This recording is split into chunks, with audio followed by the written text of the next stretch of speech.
Moscow, USSR, June 20. Tyler Wolf pulled his coat tight around his shoulders and did his best not to look like a tourist.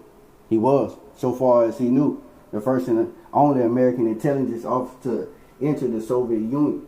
It was critical that his mission succeed, and that meant he had to look like he belonged. The only problem was that he had no idea how Russian people acted. He had never met one before this assignment. The war had ended while he was still at West Point, and he had spent the past 3 years working his way into the OSS, now the CIA. And through the training that would make him an intelligence officer or operation officer, as he was formerly known, but what the hell did act normal mean in a nation? To warn or whom normal meant something entirely different. A couple passed him on the streets. The man kept his arm protectively around the woman. Both eyed him suspiciously, and when he smiled and greeted them, their looks grew more suspicious. Okay, act polite to me. At least the weather was bearable. Tyler had grown up in Los Angeles, California, and the closest he ever been to winter was seeing snow on the theater screen when he'd watched Citizen Kane the weekend before joining West Point. If he'd come here in December instead of June, then he would have given himself away by freezing to death. He smiled as he recalled the move. He'd taken Josie Beckett to see it. Josie was a sweet girl with auburn hair, soft, full lips, and legs for days. He managed to get a hand instead her coat while they sat in the back row. And if the damn usher hadn't picked the exact right moment to walk by their seat, he might have even convinced Josie to undo a full button on her blouse. The kiss had been exquisite anyway. She was an eager kiss, and Tyler left for West Point the next morning with a smile on his face. He wasn't smiling now. He was supposed to meet with a gentleman named Alexis Sergei Yoskis at a city park a quarter mile ahead. Alexis supposedly had information on the Soviet nuclear program that the agency believed valuable enough to fly a national intelligence agent to Moscow to retrieve. Officially, Tyler's name wasn't Tyler Wolf. He was Vladimir Trotsky, a young Russian expatriate who was visiting Russia to reconnect with his homeland and remind himself what the brave Soviets in Europe were fighting for. He hoped sincerely he wouldn't have to use that cover story. He reached the park and found a group of a young dozen men standing in a circle near the bench where he was supposed to meet Alexis. He kept his gaze nonchalant and took a seat on the bench, looking up at the sky and pretending not to notice the men. Eventually, he didn't keep his gaze nonchalant enough. The men immediately stopped talking and stared at him. He kept pretending not to notice them until one of them called, "What the fuck are you doing here, Yankee?" Tyler's heart sank. Was he really going to blow his cover already? He feigned ignorance. Are you talking to me? Are you talking to me? The man marked. I don't see any other Yankee pieces of shit here, do you? Play it cool, Tyler. And he smiled apologetically. I know I look American, but I'm actually from Leningrad. I traveled to America to study before the war, and now I am thinking of returning home to the motherland. I came to Moscow to see what the city was like.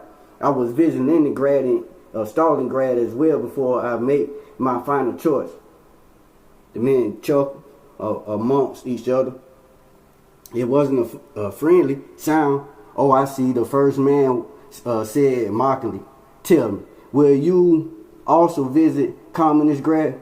Perhaps a side trip to the party's grad? Or perhaps you will take up residence in all hell Marx grad? The men spread out in a fan of surrounding the bench now. This was going very bad. Tyler tried a different track. He furrowed his brow and stood his full 6'3" and 210 pounds to question my devotion to the party. The man chuckled, complete, unimmediately by Tyler's size. Yankee, your accent is awful.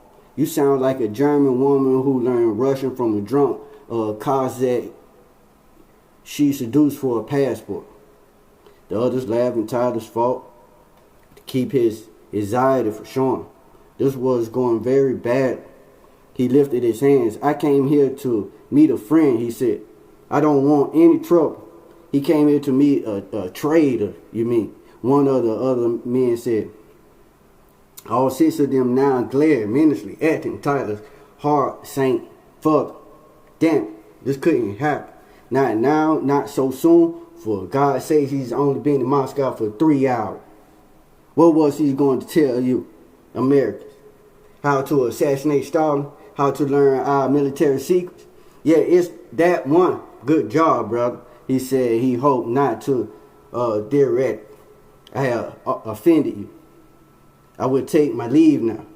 He turned and the first man grabbed him and threw him down onto the bench. Tyler had led West Point in rushing yards in junior year, and the fall didn't hurt him at all. But it sent a thrill of fear through him anyway.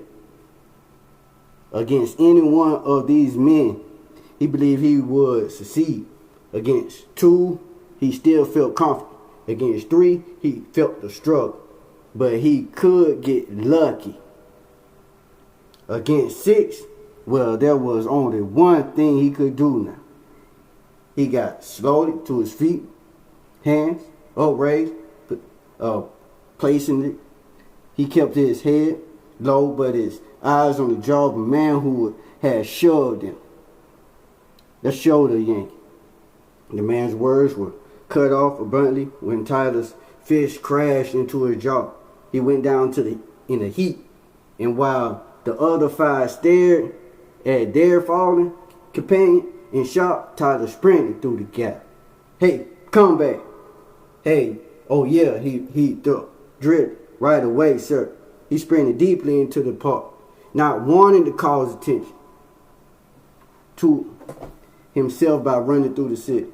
With his luck, even more citizens were joining to the beat. The American inspired to death. He ran swiftly and easily, put distance against himself and his pursuers. Thank God for football. Hey, that voice came from in front of him. He scared to a halt and looked up to see 3 more Russians, men approaching menacingly. Where had they come from? Stop him, a voice from behind him called. He is an American spy. Dude, Tyler lowered his shoulder and ran straight through the 3 men. 2 of them fell over like bowling pins, but the 3rd managed to grab onto his leg and nearly dragged him to the ground.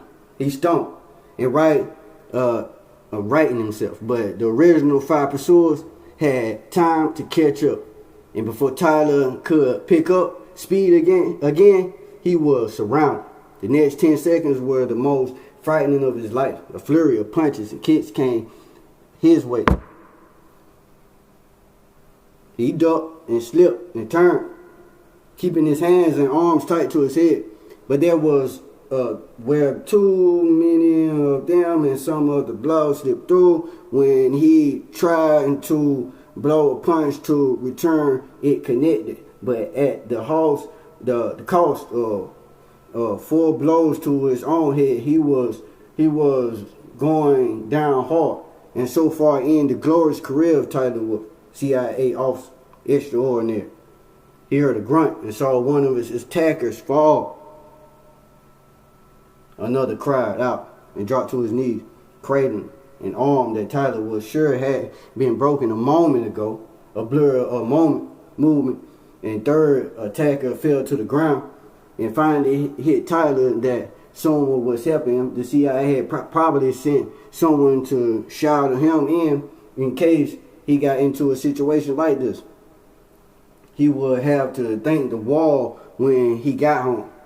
4th attacker swung at the Blur, and the Blur stopped to parry the punch and drive. The Fury punches him. The man's grown up to his jaw. The Blur turned to him at him, and Tyler's eyes wide. It wasn't a Blur at all. It was a woman.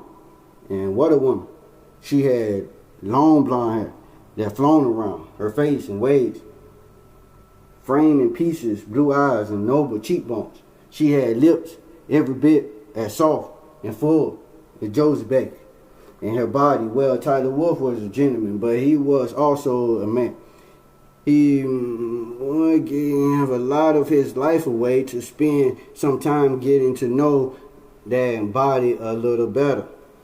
Do you plan to stand there and grok all night? The woman asked irritably. She followed the question by ducking under an attacker who tried to grab her and driving her palm upright, smashing the man's nose. Tyler blinked, then stepped into action. He threw a powerful right cross that knocked the man out cold, then drove his shoulder into a second attack and threw him to the ground. He got to his feet and looked around to find that no other attackers were standing. Had she disabled all of them? Come on, the woman said, grabbing his hand and yanking him after her. He stumbled a moment into the woman's rolled her eyes and slowed her pace so he could keep up. Please focus, the woman said, Tish. We need to get out of Moscow tonight. He blinked and remembered his mission. No, I have an assignment. It was compromised unless the Sergei Oscar is dead. That was not even his real name. What was his real name? It doesn't matter. He is dead. She led them out of the park and into a maze of alleys, still moving at what was for Tyler a dead run. Well, I still have an assignment. It is compromised. You are a terrible spy, America. He flushed red. Well, you don't know that. You're not an American. No, wait here. She punched in her command by stopping and holding her arm out. He ran full tilt into her wrist and it buried itself in his solar plexus. He doubled over, amazed that she hadn't even moved. She had to be at least a foot shorter and 100 pounds smaller than him. She left then and Tyler looked up to see she had led them to a yard full of military vehicles, mostly GAZ trucks. He watched as she walked among the vehicles, inspecting them. He guessed to see which one might start. She selected one, and the engine turned over with a splutter and a cough before settling into a soft roar. She motioned for him to come, and he jogged over and slid into the passenger seat. Who are you?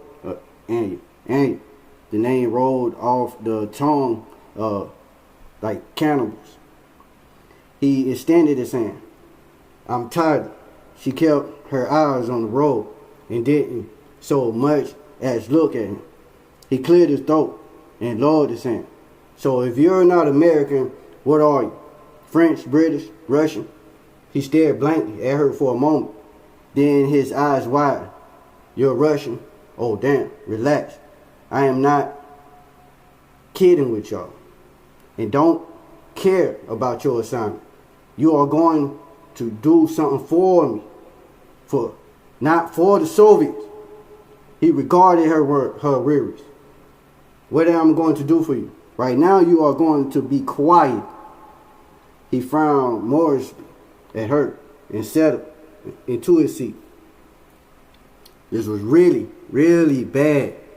For all he knew, he had just allowed himself to be carried by MGB officers who was whisking him away to parts unknown to be tortured until he gave up something he knew about the United States and his military intelligence secrets. But this cover was blown, and she had saved him at great risk. Well, at some risk to herself. He would give her the benefit of the doubt for now.